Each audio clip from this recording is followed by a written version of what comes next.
Señores, muy buenas tardes. Bienvenidos a la ceremonia por el 20 aniversario del Centro Preuniversitario. Preside la mesa de honor el doctor Pedro Atilio Cotillo Segarra, rector de nuestra universidad. El doctor Juan Espinosa Blanco, director ejecutivo del Centro Preuniversitario. El doctor Bernardino Ramírez, vicerrector de investigación. Para dar inicio a esta ceremonia, con la venia del señor rector, vamos a entonar las sagradas notas de nuestro himno nacional. Somos libres, seámoslo siempre, seámoslo siempre, y antes niegue sus luces, el sol, que faltemos al voto solemne, que la patria al eterno elevó, que faltemos al voto solemne, que la patria al eterno elevó, que faltemos al voto solemne, que la patria al eterno elevó.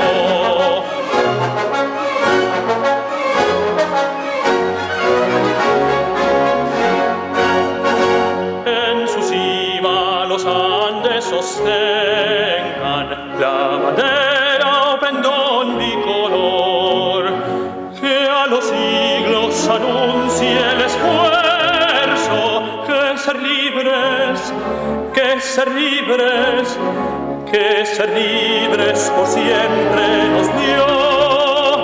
A su sombra vivamos tranquilos, y al nacer por sus cumbres el sol, renovemos el gran juramento que rendimos, que rendimos, que rendimos al Dios de Jacob, que rendimos al Dios de Jacob, al Dios de Jacob.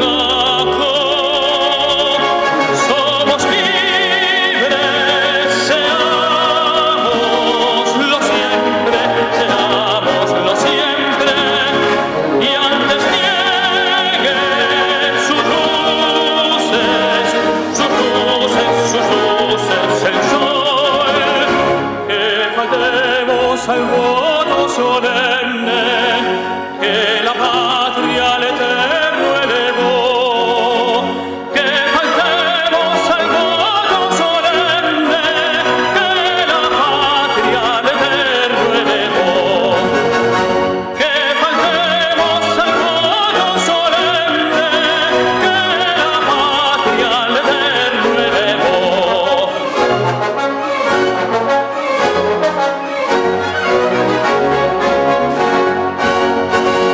¡Viva el Perú!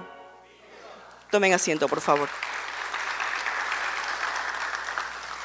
Seguidamente se va a dar lectura de la resolución rectoral de creación del Centro Preuniversitario de la Universidad Nacional Mayor de San Marcos. Invitamos al doctor José Niño Montero, secretario general de nuestra universidad. Universidad Nacional Mayor de San Marcos, resolución rectoral 114658. Lima, 1 de diciembre de 1993.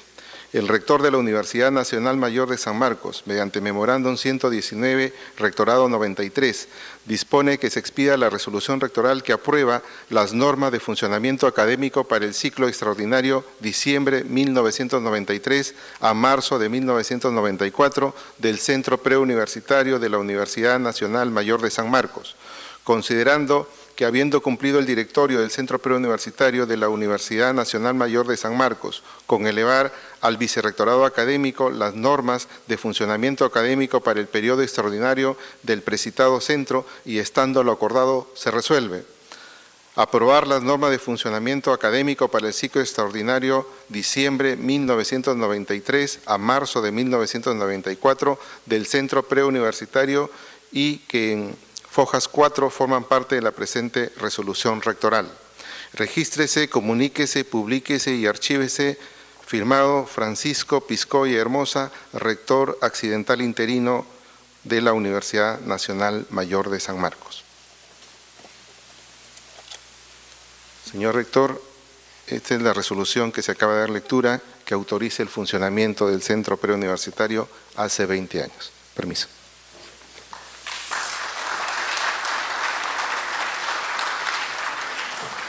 A continuación, vamos a tener la conferencia magistral Encuentro de Generaciones Universitarias, a cargo del magíster Osvaldo Orellana Manrique, jefe de la Oficina Central de Calidad Académica y Acreditación. Invitamos al magíster Orellana Manrique para que dé inicio a la conferencia.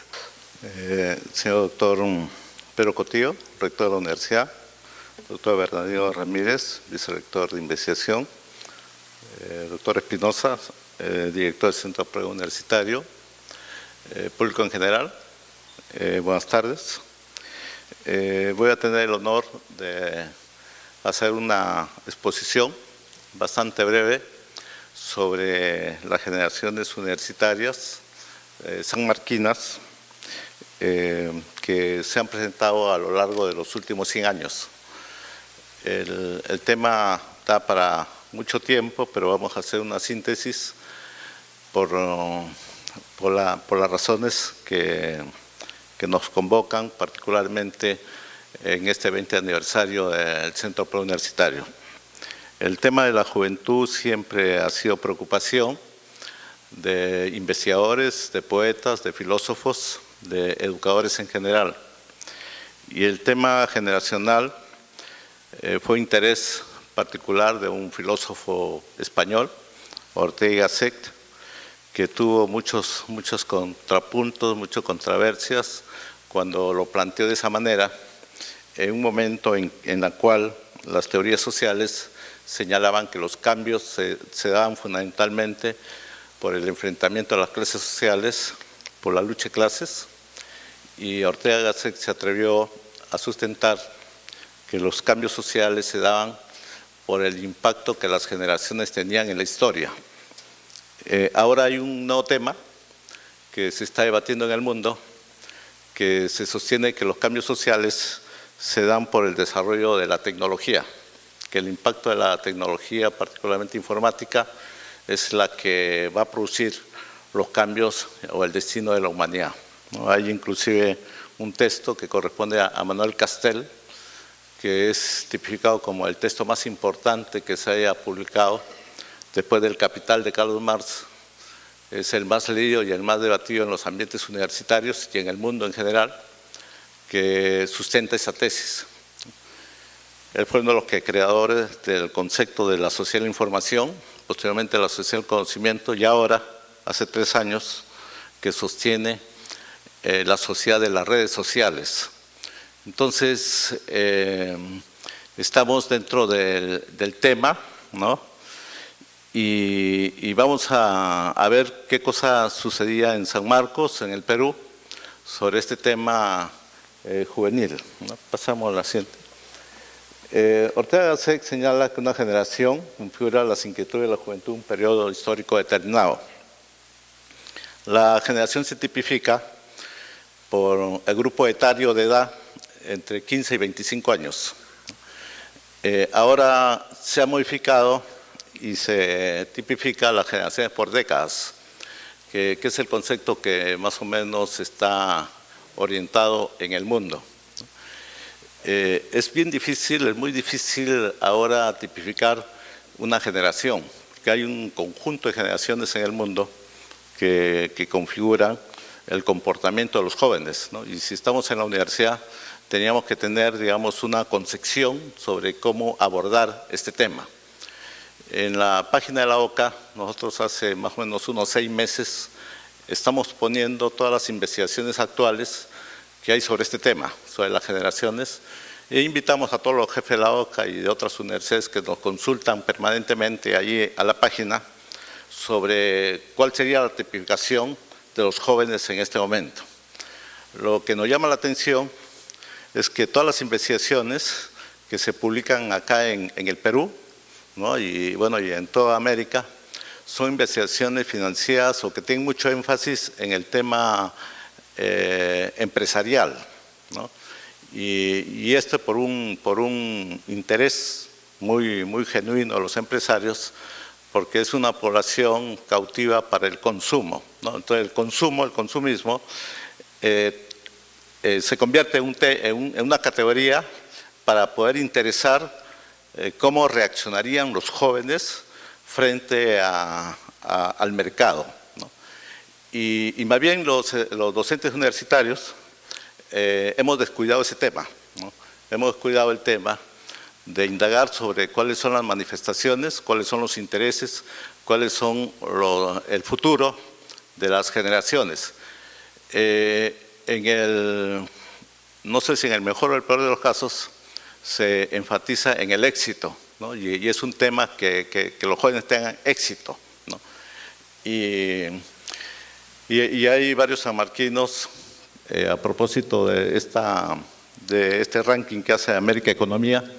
El año pasado yo estudié los sanmarquinos que tenían algún protagonismo, porque ese es el criterio, o sea, identificar los sanmarquinos que tienen un protagonismo en el desarrollo del país, y encontré ahí varios, pese que les mandé una encuesta a los decanos, que egresados destacan, y me podían que no tenían ni uno que destacaba. Y sin embargo, cuando investigamos, encontramos CEOs de acá, egresados de San Marcos.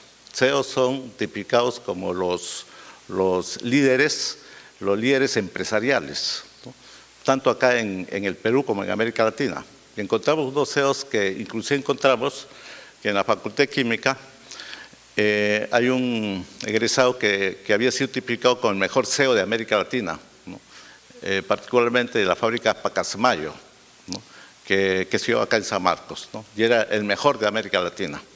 Entonces, esa es otra referencia, ¿no? O sea, ver cuáles son los que causan impacto. Voy a hacer una evaluación, una tipificación, por favor, la siguiente, muy rápida, de las generaciones sanmarquinas en los últimos 100 años, que han sido relativamente estudiadas también por sanmarquinos o por otros estudiosos extranjeros, ¿no? Empezamos la generación del 900, que según Pablo Macera señala que fue la última generación de la burguesía que pensó al Perú de una manera distinta o responsable, pero que sin embargo no tuvo el éxito esperado para los cambios sociales. Y justamente la generación del 900 es la generación que surge en San Marcos después de la guerra con Chile. Están los hermanos García Calderón, está Víctor Andrés Belaúnde, que iba a ser secretario general de Naciones Unidas. Sin embargo, esa generación, planteada acá en San Marcos, yo lo encontraba en la Biblioteca Nacional, que quería blanquear al Perú. Para ellos el problema del Perú, el atraso del Perú era la existencia del indio, ¿no? Entonces, como el indio era el problema del atraso, ellos se plantearon acá en San Marcos, se discutía en las aulas, cómo eliminar al indio del país, ¿no?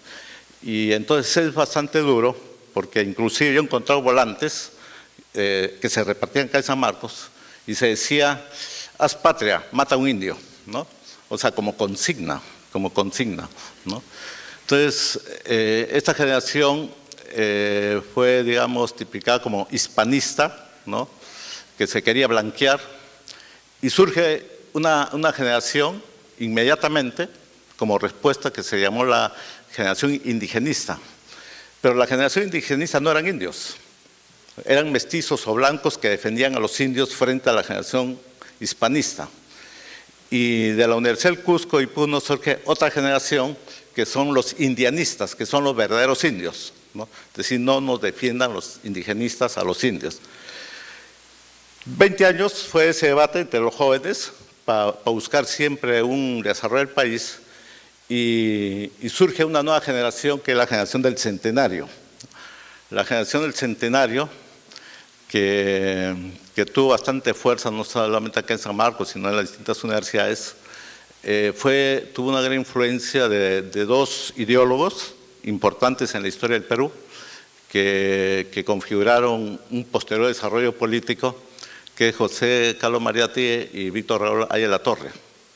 Ayala-Torre se vino a estudiar a San Marcos, ¿no? Especialmente por las expectativas que tenía San Marcos y por la importancia. O sea, viene, ingresa a la universidad y empieza a activar. Y se convierte en un líder, ya era líder, pues ya había dirigido varias luchas sociales, y empiezan a debatir un proyecto nacional, el proyecto nacional, ¿no? Que posteriormente se expresa en varios aspectos y que ahora estamos cosechando, ¿no? O sea, muchas cosas de esa generación, por ejemplo, la descentralización, es un tema que discutió y propuso la generación del centenario, ¿no? Tuvo Luis Alberto Sánchez también, tuvo Luis Valcárcel, Pinglo Alba estuvo muy poco tiempo, porque falleció. En esa generación también llegó Pedro Zulem, ¿no? que lamentablemente tuvo la tuberculosis y murió de eso, y él ocultaba y las autoridades no sabían y le pusieron director de la biblioteca cuando no era el lugar adecuado, ¿no? O sea, los historiadores después dicen, se lo pusieron en el lugar no adecuado, ¿no? Sin embargo, hizo grandes innovaciones en la biblioteca, fue uno de los primeros que sacó los reportajes de libros, los comentarios, o sea, y transformó la biblioteca, por eso es conocido. En psicología, yo soy psicólogo, Pedro Zulem fue el primero que fue a estudiar psicología a la Universidad de Harvard, y justamente ahí detectaron que tenía tuberculosis y tuvo que retirarse. Él fue el primero que hizo el plan de estudios de psicología, para crear la carrera de psicología. Esto no lo dicen los historiadores, oficial, digamos, no lo dicen, pero yo he encontrado eso en la Biblioteca Nacional. Entonces, la generación del centenario es una generación, es la mejor generación, se tipifica la mejor generación por el impacto histórico que tuvo y que desde las aulas universitarias sanmarquinas sensibilizó para buscar el proyecto nacional. Después vino todo un periodo muy difícil de dictaduras, de amedrentar a la universidad, y surge en la década del 50 la generación que le dicen voluntariosa, ¿no? Que fue una generación que quiso reorganizar todo y hacer proyectos. Washington Delgado fue uno de ellos. Ahí pertenece a esa generación, pertenece Mario Vargas Llosa, o sea, al final del 50, pertenece Carlos Castillo Ríos. Pablo Macera también pertenece a esa generación, que fue un activista del cogobierno universitario, ¿no? Pero fue una generación voluntarista que no tuvo el impacto ni la fuerza como para poder generar una alternativa. Después vienen generaciones como la generación de las utopías, ¿no? Que son las utopías socialistas. En la década del 60, tal vez el más importante sea Javier Heró, aquí en la Universidad de San Marcos, que sabemos cuál fue su destino, un joven poeta de gran trascendencia que muere a los 21 años de edad. Sin embargo, fue el mejor activista, es el símbolo de la generación de las utopías, del romanticismo socialista, de querer asumir toda la experiencia de la Revolución Cubana, y que fue un periodo bastante convulsionado. Después, la década del 70, viene la generación de los grandes proyectos. Los grandes proyectos, después de la generación del centenario, se dice que es la generación más importante, es la generación donde todo se discutía, todo se debatía, pero tuvo la dificultad de que eran de los grandes proyectos inconclusos, nunca se concluyeron, ¿no? Sin embargo, se plantearon, ¿no? Ahí pertenecemos todas las personas que pasamos los 60 años, ¿no? Que recordemos lo que se debatía en las aulas universitarias y todos aquellos planteamientos. Una característica de las generaciones es que la generación critica a la anterior generación, y la generación del 70 criticó duramente a la generación de las utopías como aventurera, ¿no? Como que no tenía un planteamiento claro y que se mandó a la lucha social violenta y por eso fracasó, ¿no? Eso se discutía bastante en la universidad. Hasta ahí las generaciones han tenido, digamos, un protagonismo importante en la universidad, ¿no? Muchas autoridades pertenecemos a esa generación, ¿no? Muchos docentes, muchos intelectuales, muchos profesionales que posteriormente han destacado en la empresa, en la política, en la cultura, en la poesía, etc. Hay esa generación y hay una tendencia ahora a reorganizarse, una mea culpa como para ver qué cosa se está trabajando. El doctor Edmundo Murgarra, está haciendo un texto en el cual está entrevistando a todos los que pertenecían a esa generación del 70 para ver cuáles fueron los aciertos, cuáles fueron los errores de la juventud en ese momento. Después viene en el 80 viene una situación muy difícil que se tipifica como la generación del desencanto o de la década perdida, que es la generación del terrorismo, ¿no? Y también de la violencia del ejército. Entonces San Marcos era un centro por los lados, ¿no? Por un lado la violencia, un grupo activo muy pequeño, y de otro lado el ejército, ¿no? Entonces prácticamente se anuló cualquier alternativa sanmarquina juvenil, ¿no? Por eso se dice la década perdida o la generación del desencanto, ¿no? Podríamos debatir eso porque hay varios datos muy precisos sobre ese tema. Después viene la generación del repliegue, que es la generación del 90, ¿no? Y que justamente coincide con la corrupción, con la socialización de la corrupción, y que probablemente haya adquirido una serie de rasgos sociales y psicológicos, pero que tampoco aportó, ¿no? O aportó muy poco. Por eso se dice del repliegue. En la década del 70 había mucha producción intelectual de los jóvenes. En el 80 y en el 90 bajó la producción intelectual, ¿no? Bajó totalmente las iniciativas, ¿no? Debido a estos problemas históricos, sociales que todos conocemos. Y actualmente estamos en la generación del replanteo, ¿no? El replanteo, que es la búsqueda de nuevos rumbos. Se ha presentado un conjunto de cambios muy bruscos en el mundo. Ahora, es importante también señalar que a nivel internacional, en esta generación que llamamos de voluntariosa, internacionalmente le llaman la generación del baby boom. Del baby boom señala en la historia que nunca nació tantos niños entre el 40 y el 50. Dice que ha sido la mayor producción de la natalidad en el mundo, ¿no? O particularmente en Norteamérica e Inglaterra, en el mundo desarrollado. Esa generación, ese fenómeno de nacimiento del baby boom, dio nacimiento a una generación en Norteamérica que tuvo repercusiones, que se llamó la generación de hippie, ¿no? La generación hippie era un movimiento contra cultura, contra la violencia, contra la intervención militar y por la paz, ¿no? Y tuvo una serie de expresiones muy sui generis de protesta, ¿no?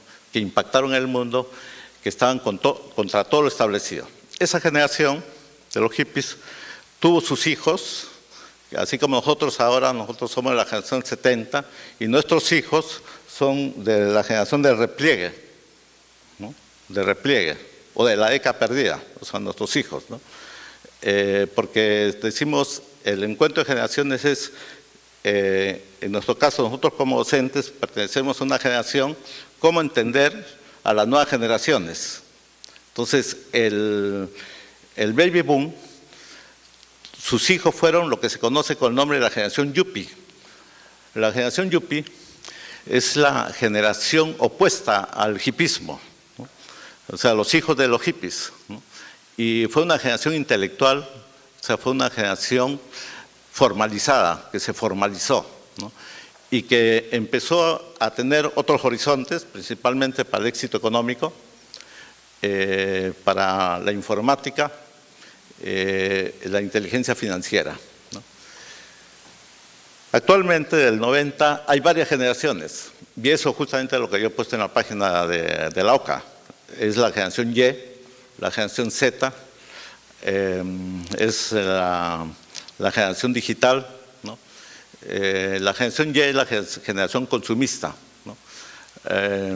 Entonces, hay varias experiencias que se han hecho acá en Lima, que nosotros le hacemos seguimiento, pero que le están haciendo los empresarios a nivel de focus group para ver con qué jóvenes están trabajando para que sean objeto del mercado. Pasamos a la siguiente. Desafíos de la generación del replanteo actualmente.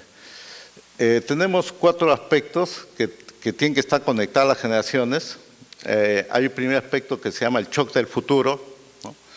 El shock del futuro fue un planteamiento de Alfred Toffler que lleva ese título, su libro, ¿no?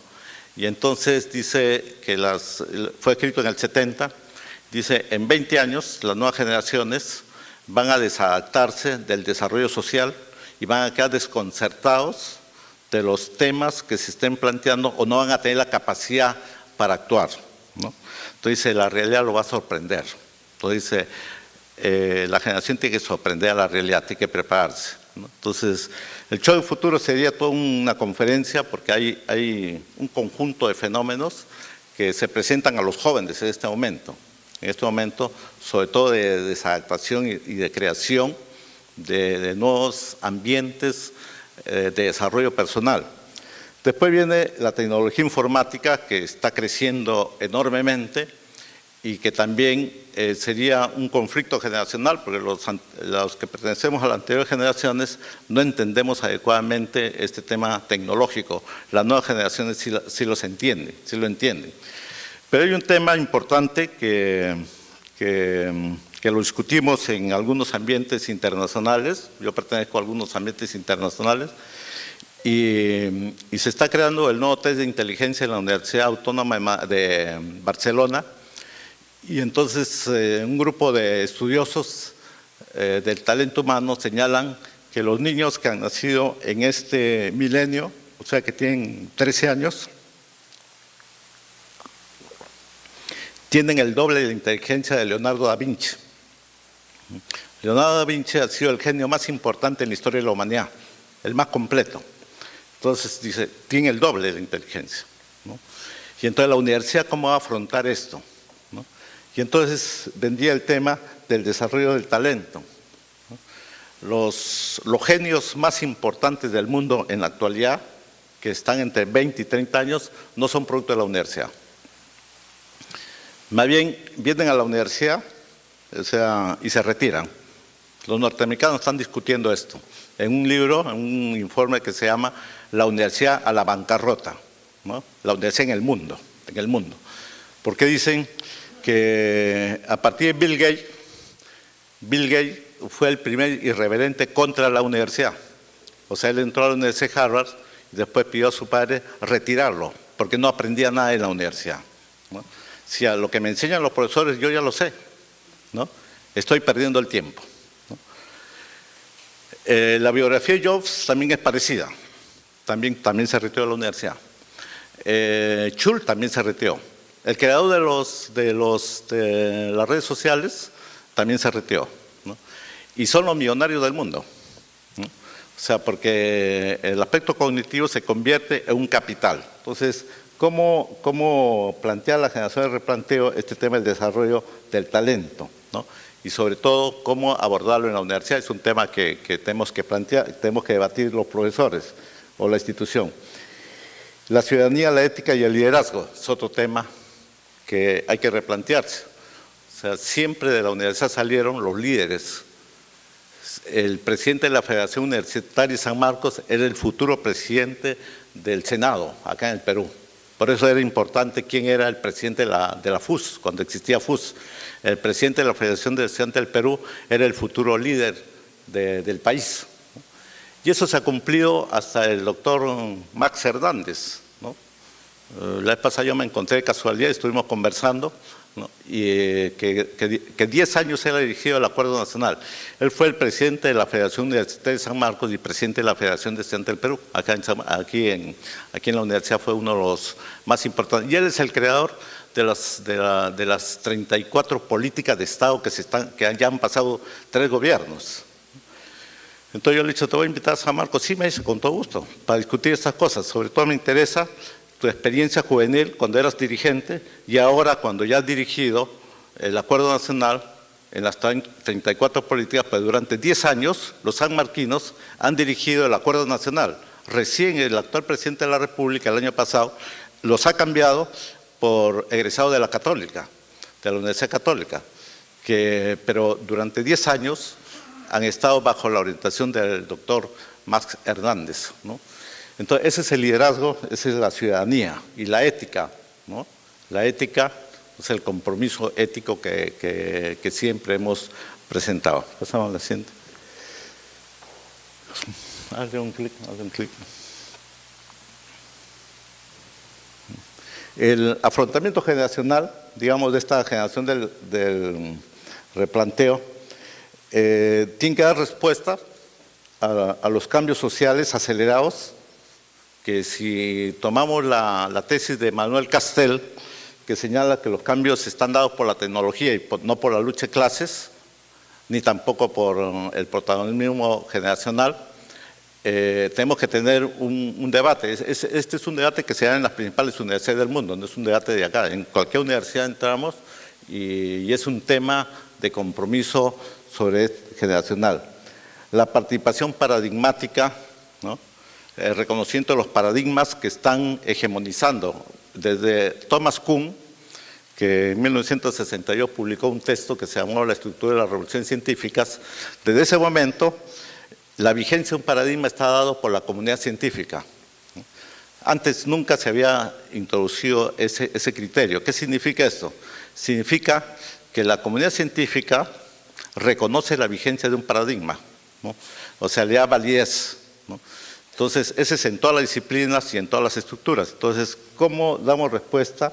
¿Cómo se participa? ¿Cuál es la participación paradigmática, ¿no?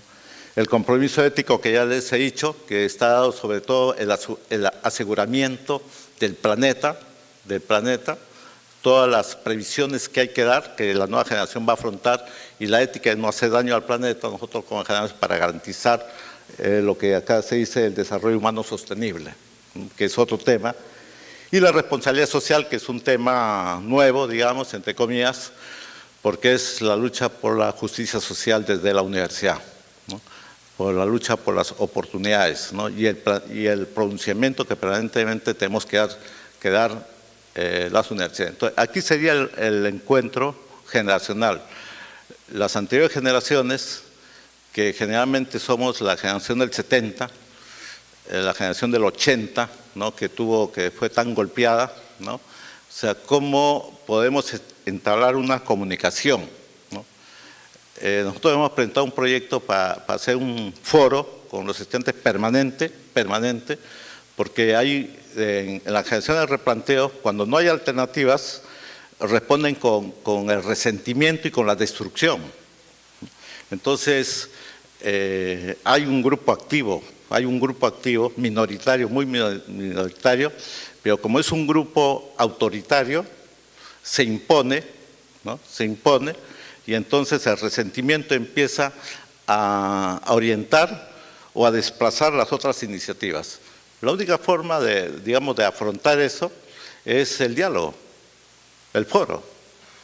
No hay otra forma, y así lo han hecho en Corea, así lo han hecho en Finlandia, yo conozco las experiencias de estos países, ¿no? En Colombia lo han hecho así, ¿no? O sea, el debate y el compromiso que tienen que adquirir las nuevas generaciones para construir, no para destruir, ¿no? Porque esas minorías activas se especializan en destruir todo destruir, ¿no?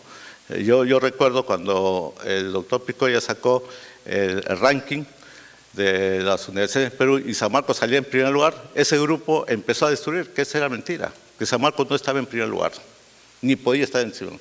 Pero si algún profesor va y le dice, o sea, de otra generación, que San Marcos es lo peor, contentos, ¿no? Contentos, ¿no? Que si exageramos los defectos de San Marcos, contentos, ¿no? Pero si decimos las cosas positivas de la universidad, no, están equivocados. Están equivocados y más bien refuerzan el resentimiento, y el peligro es que empiecen a comprometer y se diluye una alternativa generacional de un proyecto, ¿no? Por eso que siempre yo conozco bien, en detalle, la generación del centenario. Y decimos, el segundo centenario tenía que tener jóvenes que efectivamente se contribuyan con la construcción, con la alternativa, además los logros de la generación del centenario. ¿Pasamos? Entonces, esta es la respuesta generacional que estaríamos planteando en dos ejes, en el proyecto de vida y en el tiempo. en el tiempo, ¿no? Tenemos el tema que la especialización de la universidad, la autorregulación del aprendizaje, ¿no? Pero hay un hecho muy importante que lo hemos discutido acá en el vicerrectorado académico de hace 2 años, que es la impronta. La impronta es la experiencia inicial que da la institución para encauzar el futuro. Entonces, ¿cuál es la alternativa? La alternativa es que a los cachimbos le pongamos los mejores profesores, los de mayor trayectoria, esa es la impronta, la primera experiencia. Pues si le ponemos profesores que no están tan seguros de su profesión, o si ponemos profesores que vienen con una prédica en contra de la propia universidad, esa es la impronta. O sea, la impronta es la experiencia que encauza el futuro, por eso que acá ponemos la impronta y el optimismo por el futuro. El optimismo por el futuro es que hay salidas y que hay que construir algo, ¿no? Entonces, profesionalmente estamos hablando de competencia profesional, que es parte del perfil, ¿no? El entrenamiento preprofesional y la construcción del sentido universitario, del sentido profesional, del sentido de vida, ¿no? En tema de calidad, ahí es la calidad personal, ¿no? Entonces, esta sería la respuesta generacional. Pasamos a la siguiente. Y aquí sería la respuesta institucional, o sea, como universidad. O sea, como universidad, continuamos con el proyecto personal, tenemos que garantizar un desarrollo profesional, un desarrollo personal, dos aspectos de salida, pero en el proceso mismo, ¿no? Hay que generar todo este tipo de alternativas, programas de intervención, evaluación de logros, normatividad sobre el desarrollo personal, gestión del cambio personal, que al final se concluye en adaptación al cambio. El hecho que hayamos tenido un reglamento disciplinario, ese es una base, es un aspecto positivo, porque estaría dentro de la normatividad sobre el desarrollo generacional. Avancemos en alternativas, ¿no? En alternativas en las cuales le demos oportunidad, ¿no? Una alternativa es la movilidad, esa es una alternativa, ¿no? Se está trabajando ese tema, ¿no? Es la flexibilidad curricular, ¿no? Es todo este tema que garantizaría este desarrollo.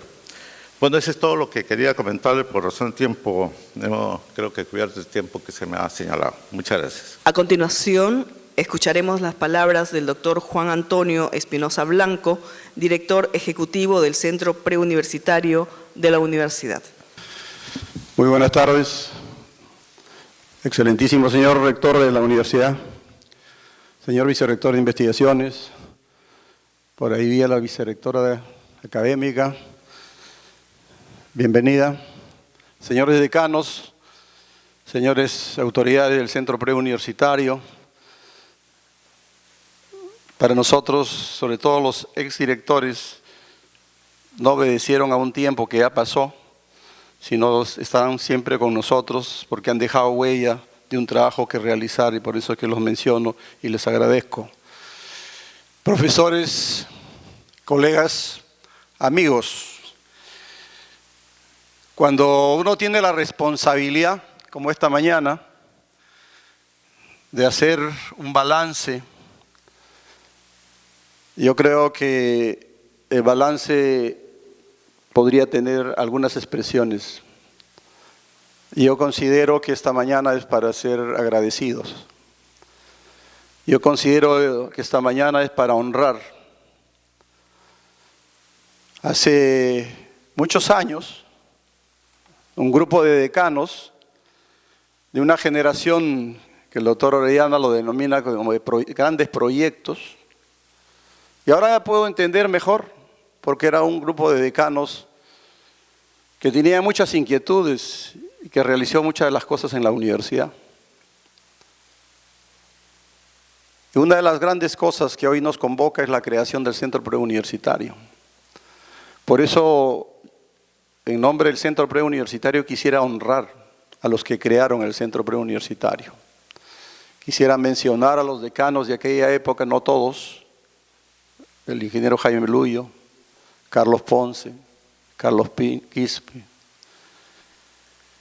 Raúl Izaguirre, Pedro Cotillo, tuvieron, y otros más, tuvieron la clara decisión de crear una bisagra entre los estudios secundarios y la vida universitaria, preparándolos para el cambio, que a veces nos cuesta, y también posibilitando un mejor rendimiento en la universidad.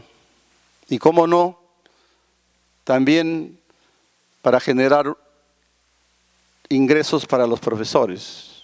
Era la concepción macro de aquellos grupos de decanos que crearon a partir de 1992 el Centro Preuniversitario. Por eso las gracias, porque tuvieron muy clara la decisión de establecer un gran organismo que hasta ahora sigue manejando un nivel académico de alto nivel, a pesar del desarrollo tan grande que ha tenido. Y creo que el sello, la impronta de este tiempo, que junto con las actividades académicas de nivel, tiene que ser la actitud ética y de valores que tenemos que sembrar en los jóvenes. A partir de que cada uno de nosotros puede ser un referente a través del ejemplo, que es más importante y trascendente en las palabras. Así que gracias a los fundadores, y en eso también mi gratitud a los directores, a los profesores fundadores del Centro Preuniversitario, porque ahora que vivo al interior del Centro Preuniversitario, que no tiene días de descanso, que nos convoca inclusive domingo, no solamente para exámenes, sino para recuperación. Yo valoro y agradezco de corazón tanto esfuerzo. La primera sensación entonces, decía yo, que es la gratitud para una generación en la cual involucro también a los profesores, a los estudiantes. Está claro también que la gratitud alcanza a los que mantienen el presente.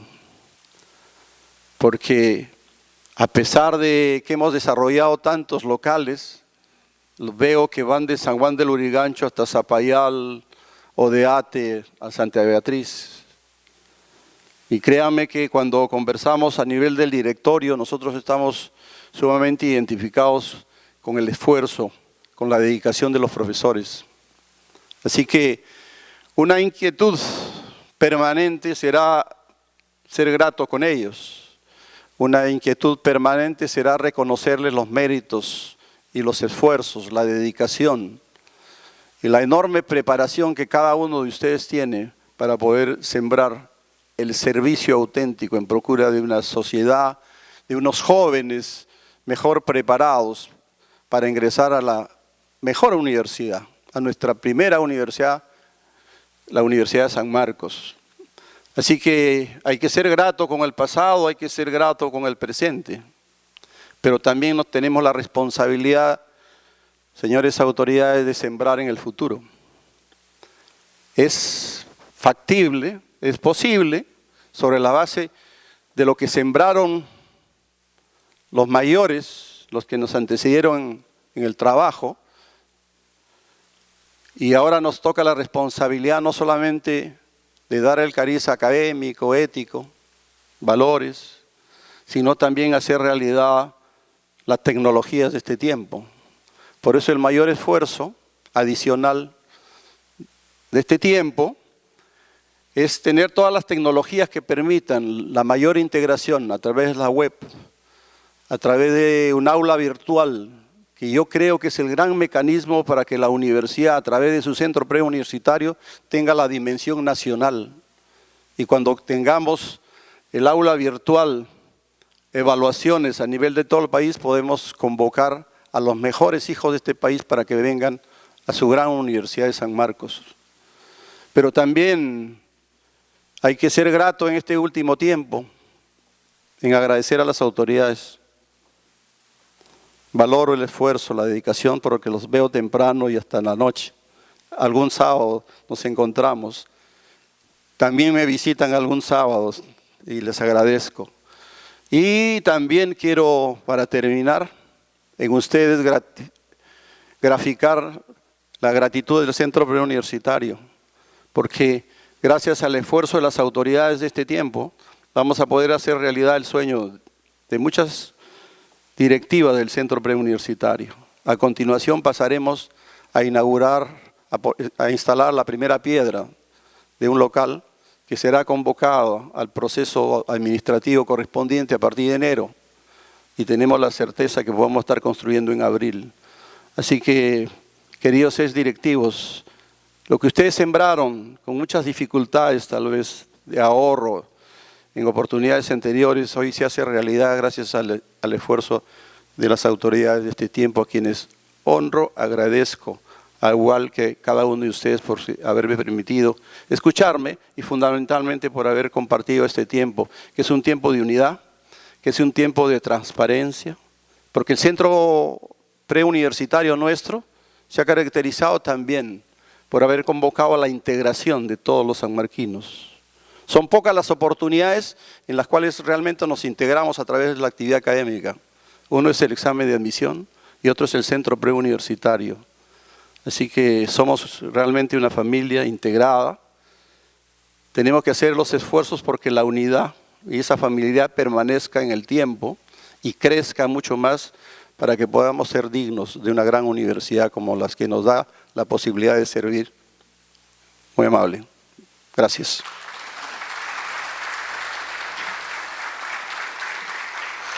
Cabe mencionar a los directores del Centro Preuniversitario que han pasado por el Centro Preuniversitario, el ingeniero Jesús Solano Cuyubamba, director ejecutivo en el periodo 1993 a 1995.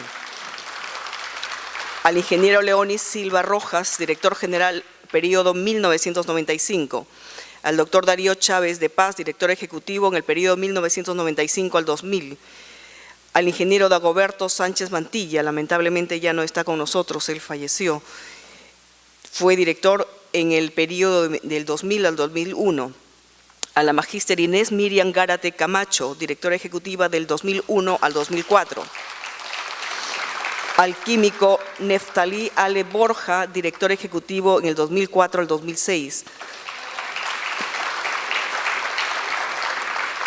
El doctor Edgar Diógenes Vera Sarabia, director ejecutivo del 2006 al 2008. Al doctor Raúl Izaguirre Maguiña, director ejecutivo 2008-2013, quienes van a ser reconocidos durante la colocación de la primera piedra, para que vean la obra que han dejado y que ya comienza a florecer. A continuación vamos a invitar al doctor Pedro Cotillo Segarra, rector de nuestra universidad, para que dirija las palabras en este 20 aniversario. Por favor, doctor. Estimados amigos, tengan todos ustedes muy buenos días. Doctora Antonia Castro, vicerrectora académica de la universidad. Doctor Bernardino Ramírez, vicerrector de investigación. Doctor Juan Espinosa Blanco, encargado del Centro PRE. Señoras y señores exdirectores ejecutivos del Centro PRE. Señores profesores, señoras, señoritas y señores. El tiempo no se detiene.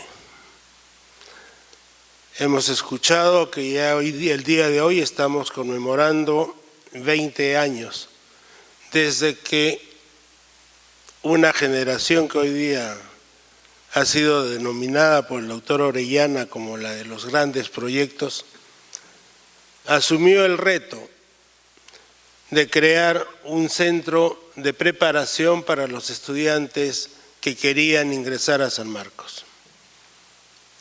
Y quiero precisar que esa fue una decisión de los decanos que fuimos elegidos para el periodo 91-94, entre los que estaba el doctor Espinosa, el doctor Izaguirre, Luyo, Carlos Quispe, y también nuestro profesor emérito de la Facultad de Ingeniería Industrial. Y digo que fue un reto y una responsabilidad de los decanos, porque curiosamente, el año 91, el rector y los vicerrectores se oponían a que se creara un centro PRE dentro de la Universidad de San Marcos. Venían con sus ideas utópicas todavía, mientras que nosotros éramos más realistas y queríamos y sabíamos que San Marcos sí podía organizar una institución de esta naturaleza, no para beneficio nuestro, sino para beneficio de los estudiantes. Y han transcurrido 20 años. Y en estos 20 años siempre ha sido un comentario general en la comunidad universitaria que por qué, con los recursos que genera el Centro PRE, no tiene hasta ahora un local propio. Son 45.000 o 50.000 soles mensuales, doctor Espinosa, que se pagan. 48.000 soles mensuales que se paga por el alquiler de Santa Beatriz. Sumen y multipliquen cuánto dinero se ha pagado por el alquiler durante estos 20 años. Con toda seguridad que hace 10 años ya hubiésemos tenido un local con el doble de capacidad y por la mitad de precio. Pero si eso lo cuestionamos y lo traemos a mención en este día de aniversario, es porque seguimos pensando también en nuestros grandes proyectos. Este año, para el presupuesto 2014, hemos conseguido 27 millones para obras de inversión, la mayor cantidad que ha conseguido San Marcos en los últimos tiempos. Y curiosamente, después de la marcha que hicimos defendiendo la autonomía universitaria, en un consejo de ministros se nos retiró el presupuesto y solamente nos asignaban 549.000. Lo que generó entonces nuestra reacción, nuestra protesta y nuestro reclamo. Y los 25 millones que nos habían quitado fueron repuestos por 27 millones.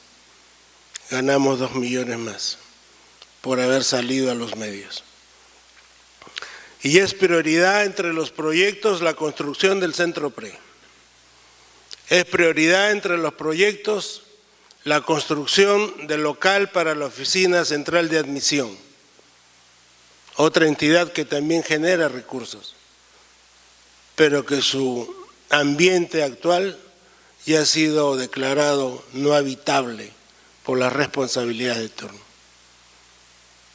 Y qué coincidencia, participamos en la creación del Centro Preuniversitario, ahora vamos a colocar la primera piedra, e igualmente participé en la inauguración del local del centro de la Oficina Central de Admisión que queda en Miraflores. Tengo entonces que agradecer a Dios que me haya brindado esta oportunidad de estar 2 veces en el mismo sitio, en el momento justo y en el momento apropiado, con una pequeña diferencia que entre una y otra hay 20 años que nos separan. Pero seguimos acá trabajando por San Marcos.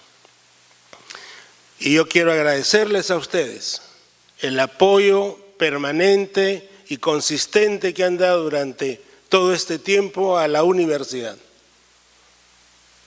Nuestros adversarios dicen que estamos en crisis y yo les digo, señores, reflexionen, miren hacia atrás, miren lo que había antes de hace 2 años y medio. No hay peor ciego que el que no quiera ver, pero San Marcos en estos 2 años y medio ha cambiado y va a seguir cambiando. Y va a seguir cambiando porque creo que ustedes son consecuentes de que dejemos de lado la violencia, el extremismo y el terrorismo.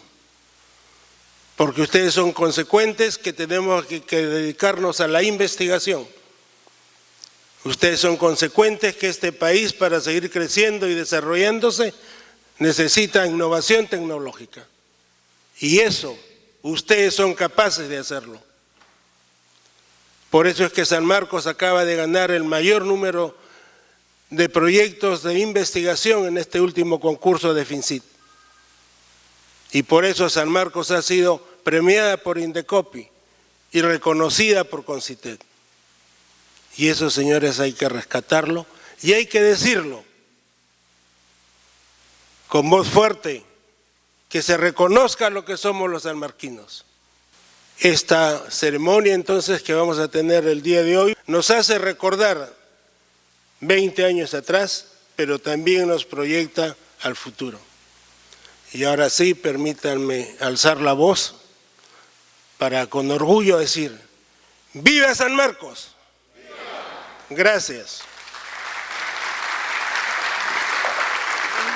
Para terminar, para cerrar con broche de oro esta ceremonia, vamos a entonar el himno de San Marcos. Adelante, San Marcos glorioso, adelante tú siempre estarás, porque nadie ha podido vencerte y jamás alguien te vencerá, y jamás alguien te vencerá. Es tu nombre un timbre de orgullo, tradición de nobleza y honor, siempre grande, siempre limpia, tu bandera muy alto estará. Sanmarquinos unidos por siempre, en tan grande y profunda misión, levantemos muy alto la frente, convencidos de nuestro valor. Adelante, San Marcos glorioso, adelante tú siempre estarás, porque nadie ha podido vencerte y jamás alguien te vencerá, y jamás alguien te vencerá. ¡Viva San Marcos!